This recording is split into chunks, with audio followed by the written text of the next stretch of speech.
Hey, what's going on, guys? My name is Omega and welcome back to another Apex Legends video. So today I have a ton of information regarding Season 2 in Apex Legends. Now, as you guys may know or not know, Season 2 for Apex Legends drops in about 2 weeks. On July 2nd, I think it is when we are going to have all of the new updates, map changes, new weapons, new skins added into Apex Legends at once. And today we got a ton of information on what some of those changes are going to be. So I'm going to go right into that. But before we get into that, I want to just ask you guys that if you are not already subscribed, to please consider subscribing to the channel. I'm going to be trying to post as much Apex Legends content as I can in the next few weeks because we're going to have a hype couple of weeks before Season 2 actually drops. But anyways, let's get right into the new trailer that Apex released that had the L-Star weapon. Now, this thing just looks absolutely insane, and I'm glad to see that the L-Star is only going to be available in supply drops. It seems that it's an energy, high-powered LMG weapon that just shreds at close range. Now, according to the actual patch notes, it says that the L-Star has much bigger projectile size than any other weapon in Apex Legends. So apparently, if you're trying to shoot people from a farther distance, you kind of have to lead your shots a little bit more, which does kind of balance it out. Just because it will be harder to actually hit people from a longer range. But I can just imagine if you're playing as like Octane or Pathfinder or even Bloodhound, like if you can get up in their face really quickly with this weapon, you could easily 1v3 an entire team, as you saw from the clip in the trailer. That's basically what he did without even aiming down the sights. He just melted an entire team. So I'm interested to see what the damage stats of this weapon are actually going to be and whether it's something that might need nerfing in the future. Hopefully that won't be the case, but with all new weapons, especially ones that will only be available in the supply drops, you have to wonder, is this thing actually going to be insanely OP? Compared to the Mastiff and the Kraber, it just seems so much better than both of those options. So I'm definitely excited to see how that's going to pan out in about 2 weeks. Next up in the news, we have some brand new hop-ups that Apex Legends has added. Now, I know a lot of people were talking about new hop-ups being added for the Mozambique, and we thought that we might get some dual Mozambique action. Unfortunately, it doesn't seem like that's going to be the case. I'm just going to read this to you guys so you can kind of get the gist of what the developers at Respawn were trying to kind of do with this update. So they say, this season we wanted to bring up the low end of the power curve a little, increase situational viability for lesser used weapons, and create more interplay between weapons. So we created a couple of new hop-ups. Disruptor rounds have increased shielded damage and they're compatible with the Alternator and the RE45.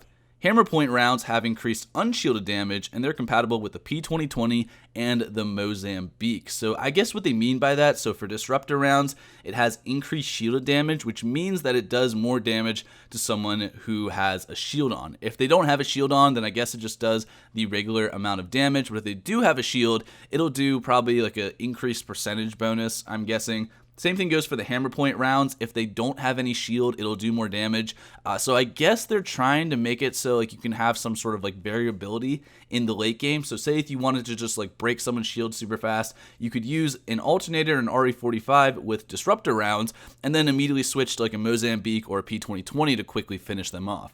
And it's actually exactly what they say right below this, is it seems like they want to have some kind of variability in the weapons and have them have a better late game use, which I think that's pretty cool. It's not as good as the dual Mozambiques that I was hoping was going to be released, but at the same time, these weapons weren't very viable at all, and now at least there's some kind of like strategy built into it. Like the Alternator and the RE45, in my opinion, are still pretty decent weapons, but definitely with this buff to the increased shielded damage, I could see how it could be really effective in the late game. And as for hammer point rounds, P2020 and Mozambique are some of the most common weapons that you find in the early game, so it makes sense that they have hammer point rounds so that it does more damage to people who don't have shields. Say you pick up a Mozambique, it's the first fight of the game, everyone's just kind of like trying to figure out what's what. You can probably do a lot more damage with that Mozambique than you would be able to do before. So I'm definitely excited to see how that actually, has kind of like an impact in the playstyle of people in Apex Legends.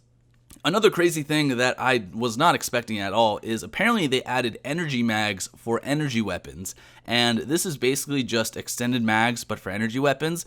I cannot even imagine what the devotion is going to be like with the new energy mags attachment. And at level 2, the energy mags do the same thing as the regular extended mags, and it increases the reload time.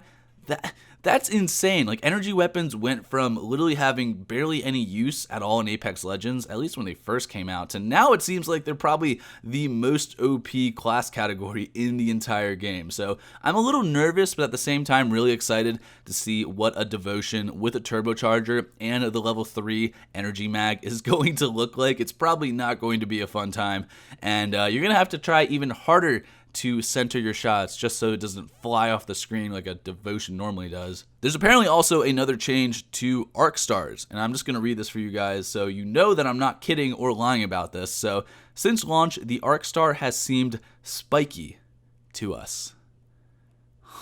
This means that the gameplay and personality are good, but it can sometimes feel unfair to use or fight against. We did a few targeted tweaks. Increased ignition delay from 2.5 to 2.8. Sticking a full health player will now down them. I'm sorry, what? Does that mean that if they have full health and shield, they'll get down from being stuck with an arc star? Or does that mean if they don't have shields and just have full health, will they be downed? It doesn't actually say. It literally just says sticking a full health player will now down them. That's insane. If you have a full gold shield, full health, and you get stuck by an arc star and still die, dude, people are not going to be using frag grenades or incendiary grenades any longer. Like, what's the point now? You could literally just get lucky with an arc star and you downed a player who potentially had 200 health plus armor. Like, that just seems kind of insane to me. And then also at the end, it just says players at the edge of the explosion no longer get their shields completely shredded. So not really a lot of specifics in these updates, just kind of saying that arc stars are definitely going to be much better now than they ever were before. So there's going to be some crazy shit in Season 2. Like, I'm a little scared and nervous now, considering what I just read. And let me know down in the comments below what you guys think of that specific change, or maybe if I got this wrong, because seeing how many people use arc stars already, that's just insane to me that sticking a player is going to just one-shot them. Like, I just can't imagine that. Now, apparently, there's also going to be brand new gold weapons in Apex Legends. I don't know what exactly those weapons are going to be or what combination of attachments they'll have. It says that they probably won't release that until when Season 2 comes out. So that's just something that we're most likely going to find out when we start playing in Season 2. Another big thing is that shotguns have a max ammo stack of 16 now instead of 64, which is definitely a heavy nerf to shotguns, but it was kind of OP considering that you could have 64 shotgun shells and literally just stack up shotgun shells for the entirety of the game and basically just be set forever. So now that there's 16, you have to be a little bit better at inventory management. And the other thing that they did is they actually increased the max stack for energy rounds from 60 to 80, which now matches the light and heavy ammo. So that's definitely good. Say if you're at the beginning of the game, you only have a level 1 backpack, it's much easier now to at least save energy ammo. And with shotgun ammo, you kind of have to be a little bit more conservative, but you really didn't need 64 shotgun ammo in one stack, like when you're first just getting into the game. Like, that was just a little bit insane to me.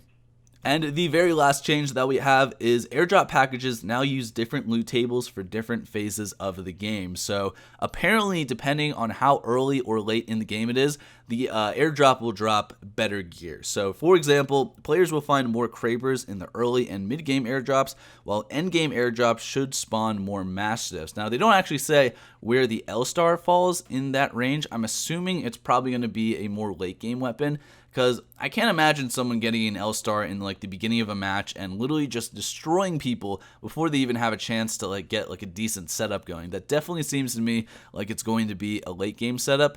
It just wouldn't make sense for them to just drop that, you know, so early in the game. Like an L-Star or a Kraber. Like, L-Star is obviously a little bit better, so you really can't compare the two at all. Anyways, that is literally all of the information from the patch notes. As always, if you guys want to check it out yourselves, the link to it will be down in the description below. Be sure to let me know down in the comments below how you guys feel about Season 2. Personally, I think it's going to be a lot of fun, and I cannot wait for July 2nd or 3rd or whatever. I think it's July 2nd when it actually comes out.